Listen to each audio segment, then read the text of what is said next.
Welcome to the Dems podcast, where growth mindset meets leadership and business insights.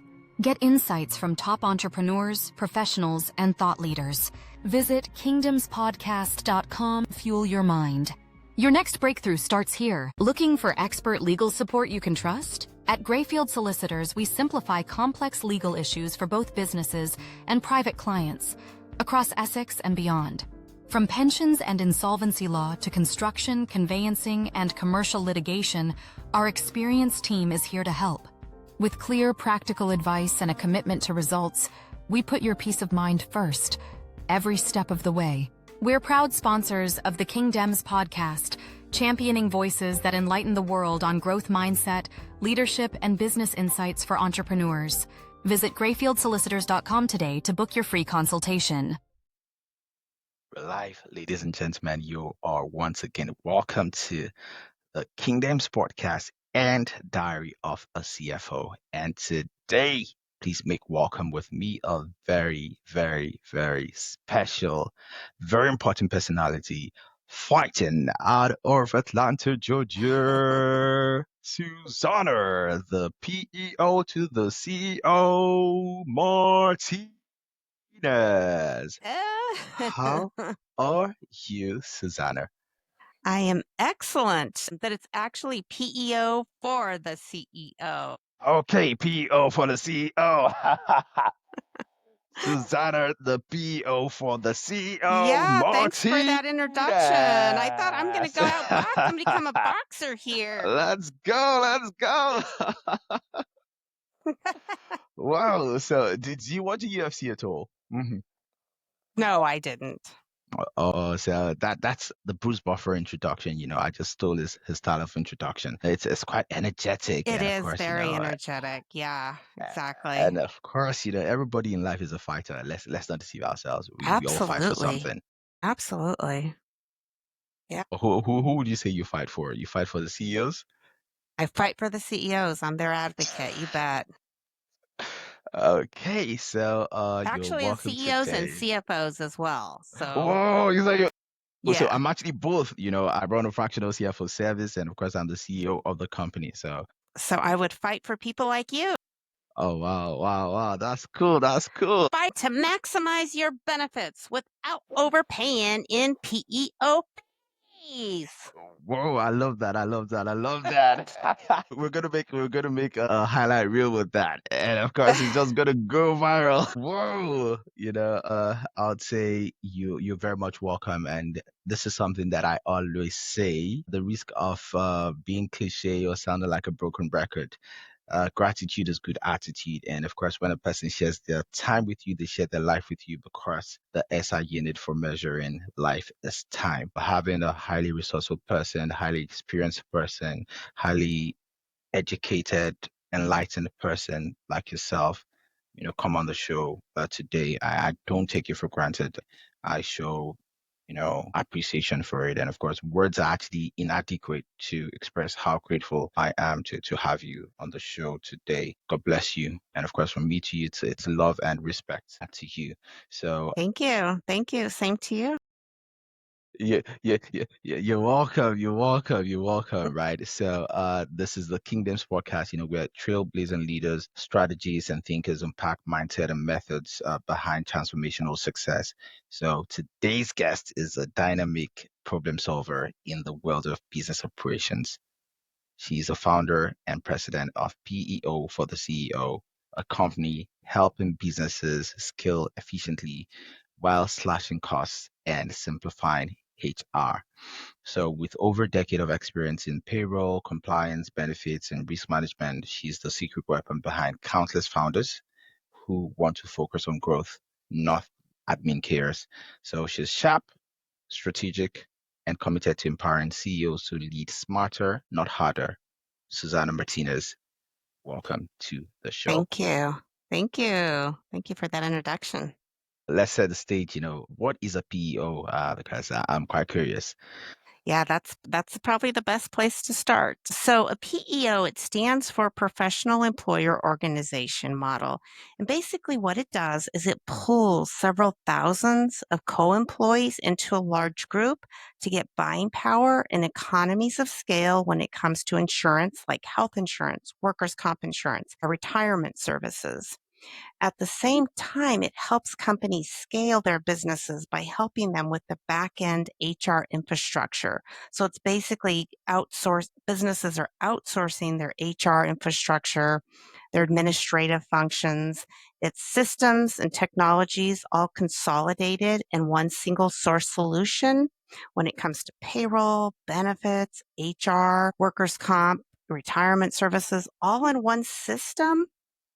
So it just helps CFOs and CEOs and their whole HR team to just operate more efficiently. Wow. So this actually sounds like a game changer, especially for SMEs, the small and medium scale enterprises, and of course, especially the mid-market companies, right? You are a founder yourself, and probably something I forgot to tell you on our pre-introduction call is the fact Yeah. that I'm actually a published author as well, and my first book is titled Mastering the Art of Entrepreneurship. So a lot of the things that I talk about and the philosophies of business that I express, were actually embedded in that book. I'd urge you to buy it. Yeah. Let me do a quick cheap plug, right? Hmm. But somebody from your neck of the woods, Morgan Anderson, she's a top tax debt resolution expert, in the United States. She's a CEO of Golden Lion Tax Solutions. She conferred upon me the title of a modern day business philosopher, and I haven't run in with that title ever since. For founders, we go through an evolution, right? A journey, but you have been able to build a fast growing consulting firm that's rooted in helping others, right? Yeah. And it's something I often say, my business is to help you mind your business. My business is to help you grow so that I can grow, right? And you are also in that same business to help The same. businesses to grow. Yeah. Yeah. Absolutely. The same mindset is to help businesses grow, be more efficient, save on the bottom line. hmm Yeah, I love that you mentioned mindset because the philosophy of the Kingdoms podcast is growth mindset, leadership, and business insights. And there's a reason why your episode is going to be on both the Kingdoms podcast and Diary of a CFO, because you're not just a finance person. You're not just a person who is obsessed with the business side of things and the financial numbers. You're a person that I would say you're well balanced, individual, well balanced professional, well balanced leader as well. You take leadership very seriously and you take a growth mindset very seriously. And Absolutely. Yeah. there's a reason why I'm connecting with you today because, I'm that, would I say, servant leader who is making the sacrifice to congregate the top of the crop across the globe when it Yeah. comes to growth mindset, leadership, and business insights, to a one-stop shop platform, a thought leadership platform where you can learn. I tell people this two goals. I have only two goals for establishing this podcast. Number one goal is to educate, and number two goal is to inspire. Once I do those two things, I think my job is done, right? And I don't do those two things just on my own. I'm an opportunist, right? I take the opportunity to have A fantastic, good team behind minds, you. You outsource to the professionals. the fantastic minds, from across the world Mm, to come on yeah. the platform to help me. People like Suzanna, the PEO for the CEO and CFOs. Hmm. Martinez, I have, people like you come on board and do justice to these topics. And that's why I'm always overwhelmed with gratitude when I have, persons like yourself on the show. Well, what would you say sparked your journey into HR, payroll, and operational strategy, and what keeps you going even till today? Oh, that's kind of a loaded question. So I started in the industry, gosh, over 2 decades. So I've been working with small businesses nationally for many years as an employee of a lot of publicly large traded PEO companies. And about 4 years ago, I went off on my own. So I'm basically an independent, basically a PEO matchmaker for the CEOs and CFOs. I don't work for the PEO company. I'm going to be the client's advocate versus working for an actual PEO company. Uh, And I would say because I just founded my consulting firm about 4 years ago, I had to put into practice Just myself. 4 years Just, ago, yeah. there are 4 years between two World Cups, in soccer. So it's not just. Well, I had to have a different mindset as being a W 2 employee versus having your own consulting firm. And I basically put into practice myself what I was always telling businesses to do from the onset is I learned to outsource to the professionals myself. For example, technology, bookkeeping, outsource to the professionals, outsource to the best of the talent versus trying to do Absolutely. everything Yes. yourself. Have a good CPA. Yeah, you might have to pay more, but it's going to be more value for you and help Mhm. help you grow your business. Mm. I've said this in on the podcast before that there's a reason why professionals are professionals. There's a reason why a person went to school for, a number of years to become a specialist at something. There's a reason why a person, works with professional firms, right, in order to become a specialist at something. And you think on your mind that they don't deserve, to earn a consulting wage. You must be joking. The joke is actually on you, but I think like being a professional actually helps you appreciate professionals more. I think Absolutely. I fondly think about my time, in the big four accounting firms, PwC, KPMG. I even had, a brief stint, one of the UK top 10 firms as it's with Bleak Rothenberg. And you think about what you do with these firms. You think about the time you invested, the specialization you're able to acquire. People cannot just get it. They say experience is the best teacher. And there's a reason why experience is the best teacher. Absolutely. You've learned, I'm sure I used to work a lot with many CPAs, and a lot of them came from the big fours, and they learned a lot of working for the Uh-huh, big fours before they uh-huh, went off and opened up their own independent uh-huh, consulting agency. uh-huh. That working with the big four firms, basically gives you a lot of what I say competence, right? In terms of specialization, in terms of working with cross-functional teams, in terms of building relationships, client management, relationship management, in terms of even your whole leadership, leading yourself, leading your teams, the technical competence, or the global acumen, and of course, the business acumen. Very, very important, aspects of running a consultancy practice, which does not come to you by way of wishful thinking, right? So it's always essential to achieve efficiencies in business, and that's something that you emphasize on, and I very, very much appreciate. Of course, speaking of efficiencies, you always talk about the hidden cost savers, right? That Hmm. most businesses miss out on, and you're somebody that's been able to help businesses save, between 20 to 40% on benefits while improving their offerings. And that's massive. So what's the most overlooked opportunity for CEOs when it comes to cost efficiency?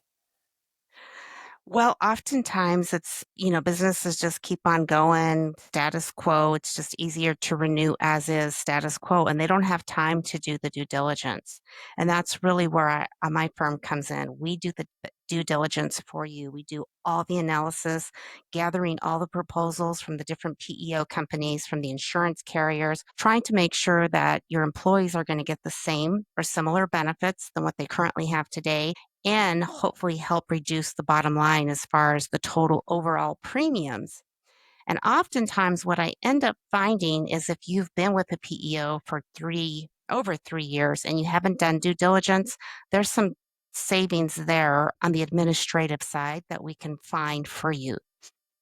Because sometimes the the PEO company will just increase their administrative fees slightly every year, and it's just easier to renew as is, and you just don't realize after 3 to 5 years how much you're really paying. And that's really where we come in and just do our full analysis, help you find savings on health insurance, workers' comp insurance, the full administrative fees, and the overall package.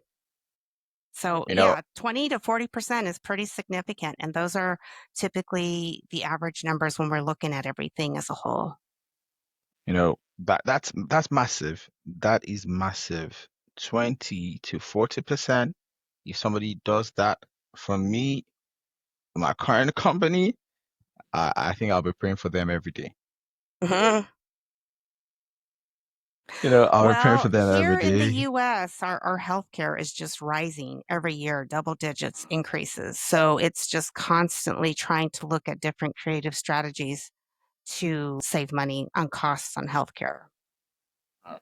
But speaking of creative strategies and saving money, a lot of multinationals and global institutions have actually been adopting methods like outsourcing, that is cross-border outsourcing. So I'd like to know what your thoughts on that is, and also the use of freelancers to perform tasks that are not, what would I say, high risk. Yeah, so I'm not sure if this is what you're talking about, but what I typically see, because I'm mostly working with businesses that are headquartered in the US and they have domestic employees here US wise based. But oftentimes they're hiring talent in other countries Uh-huh. and they don't want to go set up entities in those other countries. Let's say they only have like 2 or 3 employees in, UK or Egypt, whatever country it may be. They don't want to set up entities because it's very costly.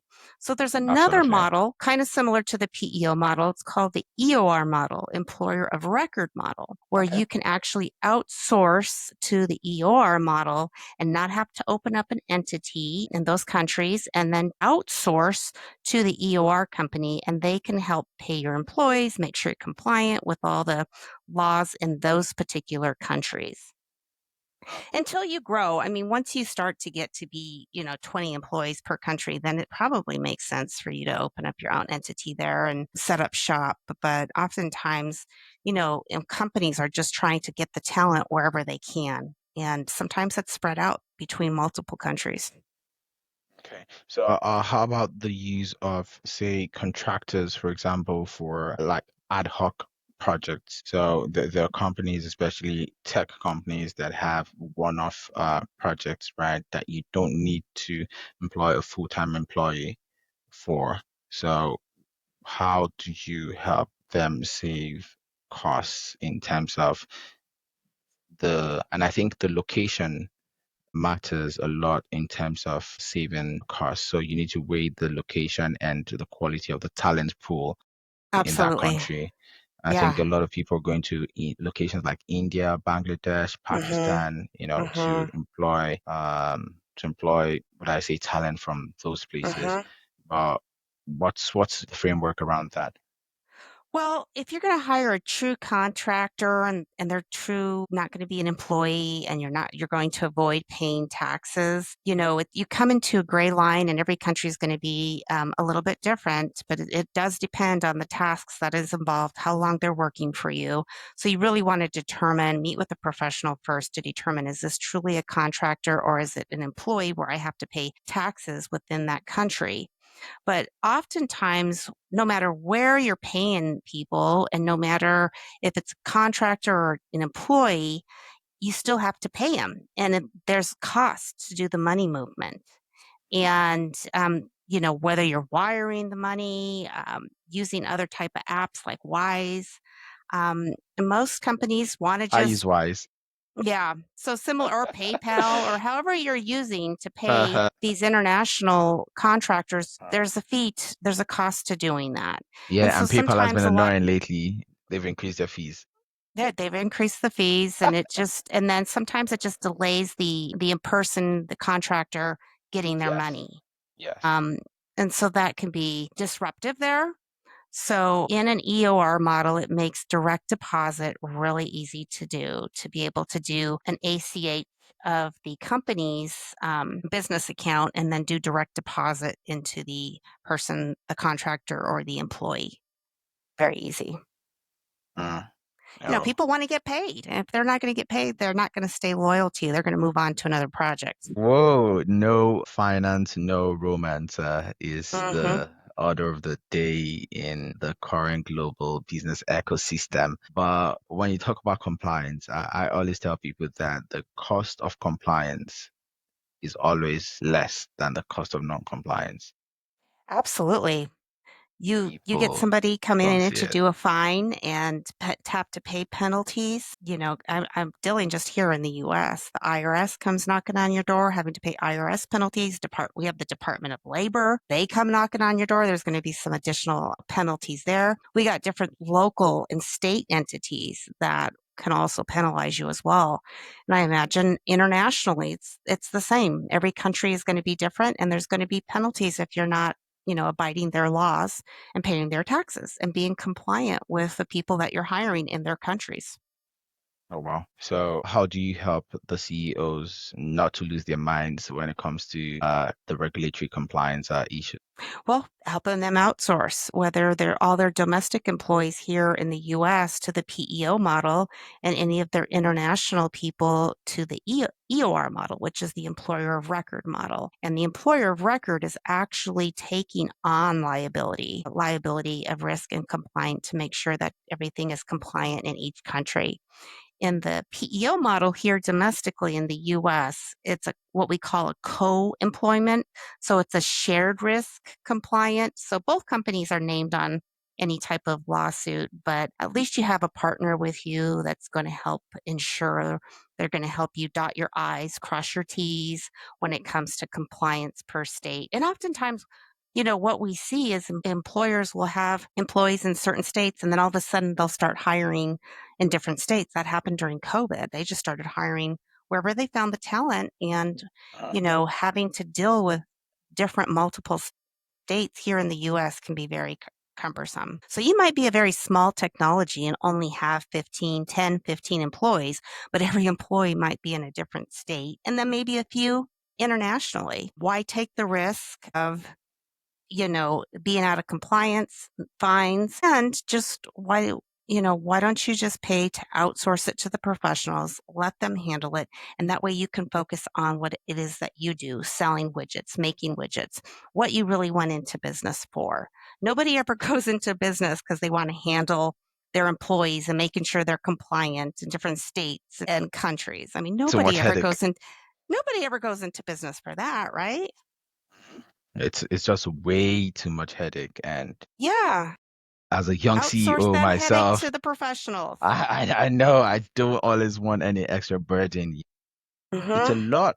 I think a lot of people want to be CEOs. A lot of people want to become CFOs. But I tell people this: heavy lies the head that wears a crown. Heavy lies the head that wears a crown. Comes Mhm. with a lot of responsibilities, and a lot of risks. Yeah, the higher the risk, the higher the reward. But do you have the capacity to get the risk? Do you have the capacity Mhm. to handle the responsibilities? Right.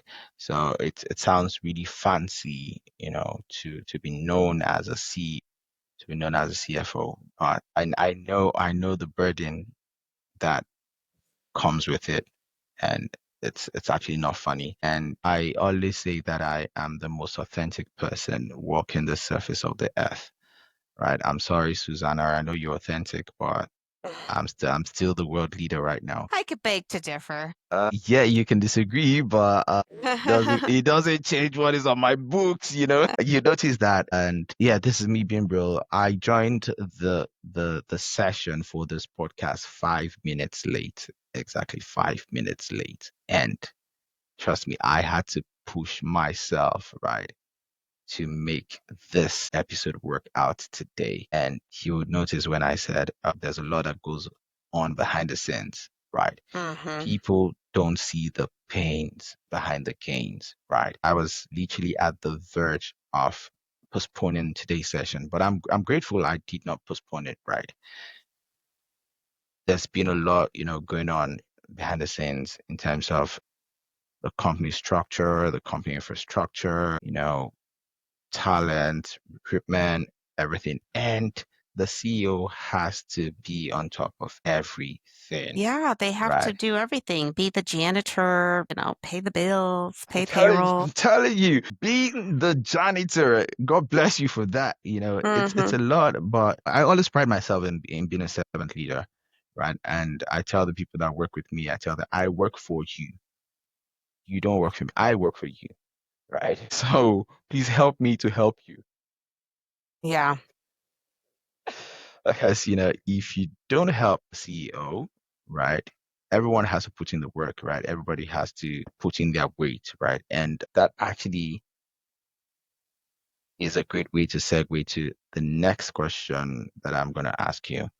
And it is on growth without burnout. So, like, how do you help the CEOs win without getting burnt out? Because we often talk about scaling and revenue, Hmm. but not enough about scaling in infrastructure. How does your team rather support that side of business and help CEOs to avoid burnout? Well, here in the US, there's companies that are known as unicorn companies. These companies are heavily funded with venture capital or private equity money or just personal money. But those businesses that are heavily funded know that they want to grow and they want to scale quickly. So majority of those companies are outsourcing already to the PEO model because they believe in the concept. They believe in eh, outsourcing to the professionals to help them grow and scale. So if you're a company, you typically or you're always looking at those unicorn companies. Like what are they doing different that I could be, taken into some best practices as well. And that's one of them. That's definitely one that they do. They outsource to the professionals when it comes to HR, benefits, payroll, and they're outsourcing to the top PEO companies. So you should take a look at the model if you're not currently doing so today. Absolutely. It's always good to have professionals take off burdens from your chest. And yeah, that's something we actually do right here as well, right? Being professionals ourselves, we very much appreciate the work and the competence and specialization of professionals. That has to be taken very seriously. And I think for the CEOs, for the entrepreneurs, for the founders watching us today, if you do not take anything home from this episode, at least take that home. You know, Hmm. at the very least, take that home. Let's talk about the future of work and, of course, the rise of smart partnerships. What trends do you see in the future of HR and operational strategy, and how can CEOs prepare for that shift today? Well, I think the trend is oftentimes when you're in startup mode, you don't have the revenue to be able to hire people internally. And you can't afford to hire the professionals internally until you've really grown into revenue. So what we're seeing is a lot of companies are outsourcing to the PEO model, and then at some point when they get a certain revenue, a certain size of a number of employees, bringing in some internal HR people, but they might not have to have such a large HR team if they're still using the PEO model. At some point, sometimes they might outgrow that model if they're able to afford to hire in the professionals in house and to be able to hire in a lot of the what we call the HRIS systems, the human resource information systems, like an Oracle platform. People in the accounting software probably recognize that software. Those softwares can get pretty expensive. So at some point, your business might be able to afford to bring all that internally. But as you're growing and scaling, why not use some professionals to outsource and help you grow and scale? I think that's absolutely resourceful, absolutely resourceful. We've been talking more from the business insight perspectives, right, today, but I'd love for you to give your quick 2 cents on what a growth mindset means to you and what style of leadership is, would I say, most appropriate for business success, right? The growth mindset for success and, of course, the leadership style for success.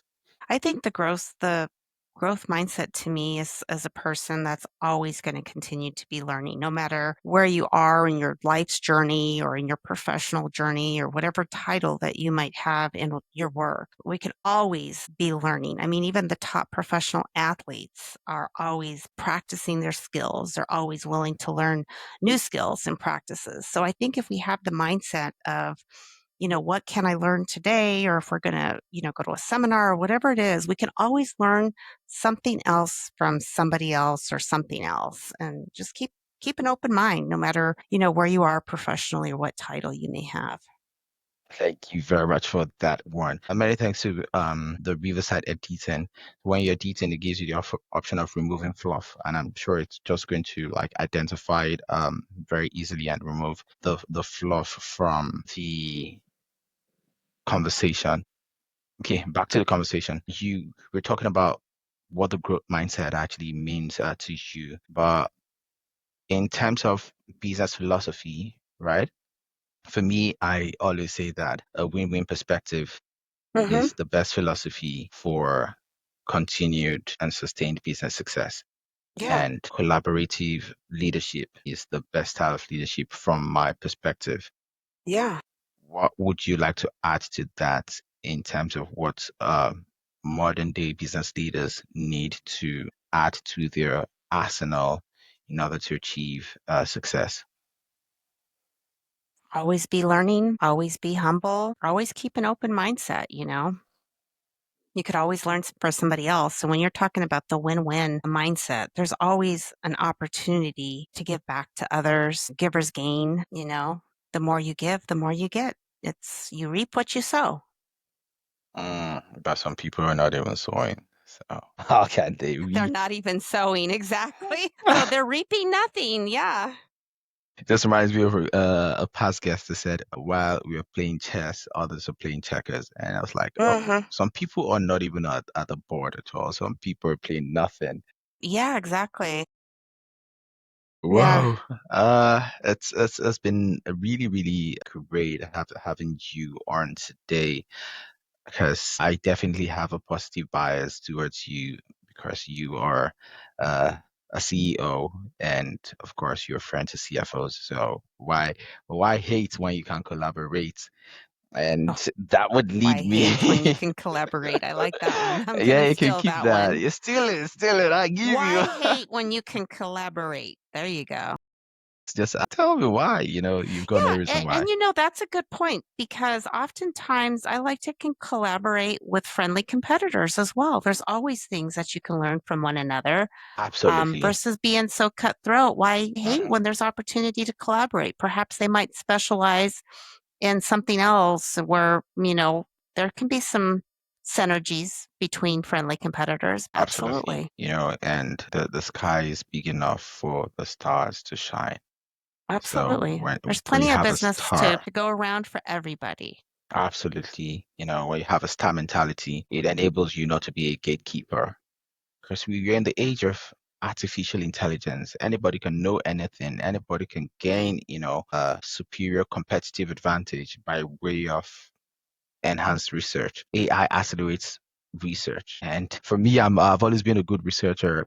When I was in university, I had an A in my research course. So now adopting AI with my research today is just uh, putting me on catalyst mode. And guess Mhm. what? Guess what? I am AI because my initials are AI, actually Ademola Isimeme. So AI is my name. I guess my parents knew, they understood the assignment. They're like, oh, this one is going to be an AI enthusiast in the future. Mhm. Mhm. Let's give him a name that, will structure him for the future. My Yeah. parents saw the future. Thank you very much. Love and respect to you guys. Oh, okay. So we're going to end with a quick fire round questions. 5 questions for Yeah. you. Are you ready to Let's rumble? rumble in the jungle. Okay, let's go. Let's go. So number one is one thing you wish more entrepreneurs understood about growth. The value of outsourcing to the professionals. I think I've pretty For much talked a lot about that, but so many, especially the old timers, they want to do everything and they want to control everything and do everything themselves. Well, you're going to be spread too thin and you're not going to be able to grow your business efficiently if you're going to try to be everything to everybody. A jack of all trades and a master Mm-hmm. of none. Of none, I'll tell you exactly. a joke that one of my, God rest his soul, he's late now. He was my lecturer when I was taking the courses to become a chartered accountant, right? He said something, and yeah, it was a class on strategy, right? And he was like, "There's this guy who is a founder, and his title in the company is vice chairman." Mm-hmm. And his employees were like, "Excuse me, sir, why did you give yourself vice chairman, right? We've been working with you for a couple of years and we've never met the chairman. Who is the chairman of the Mm-hmm. company?" Mm-hmm. And guess what the guy said? He What? said, "God is the chairman. I'm the vice chairman." There you go. There you And go. that's why I can do all things through Christ that strengthens me. Mm-hmm. Because God is the chairman. There you go. That's a good practice to have. Yeah. So you can steal that for your company now. Just, Mm-hmm. change your designation to vice Mm-hmm. chairman, Vice chairman. God will be the chairman. Yeah, absolutely.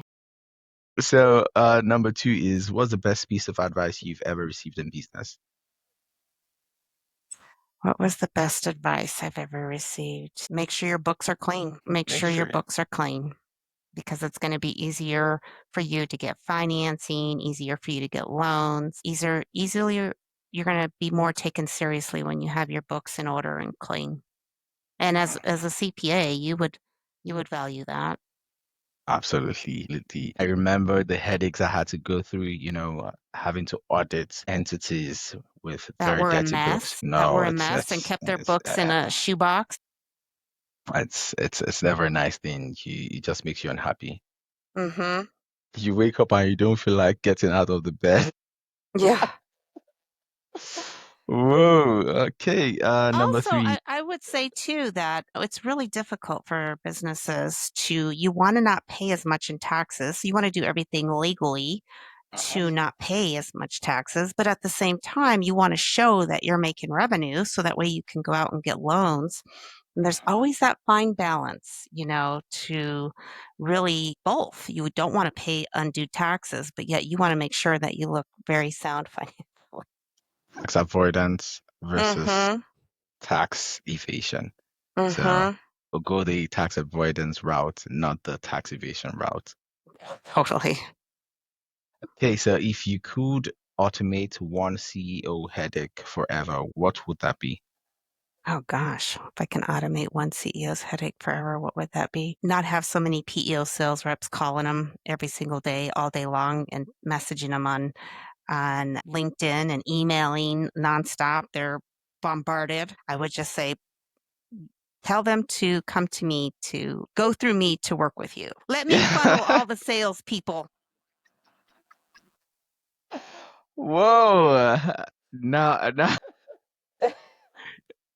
I just remembered, the moment I decided, okay, I'm going to take entrepreneurship seriously, and I switched my LinkedIn profile as CEO of my company. The rate at which I was getting these sales pitches, the sales guys reaching out to me on Nonstop. it's annoying. Yeah, it's pretty annoying. Yeah. And I'm happy my phone is permanently on Do Not Disturb, even though there are a lot of people close to me that don't like that fact, but Yeah. unfortunately, it has to be. And I'm glad you're bringing this up, right? Mm-hmm. Because a lot of calls are not important, and it's important to actually evaluate what is urgent and what is important for Mm-hmm. you to divide your attention to. So, one mindset shift that changed how you lead in business. And how I lead as in business. Well, leading by example. And so this is kind of my first time being able to hire employees or consultants and, other professionals that work with me as a team, really trying to lead by example and helping educate them where it's that balance of really trying. Sometimes you get frustrated because just, people have different backgrounds, don't come to the table with the same type of skill sets as I do, with the many years of experience that I've had in the industry, and it can be very difficult for somebody coming in new to learn the industry. So being patient with the people that are on my team. Very important. They say patience is a virtue. Hmm. Patience is a virtue for a reason. And I think the last one on my list is, in one sentence, what does smart leadership mean to you? Smart leadership, outsource to professionals. Smart. There's been nothing smarter than that, you know? Hmm. Hmm.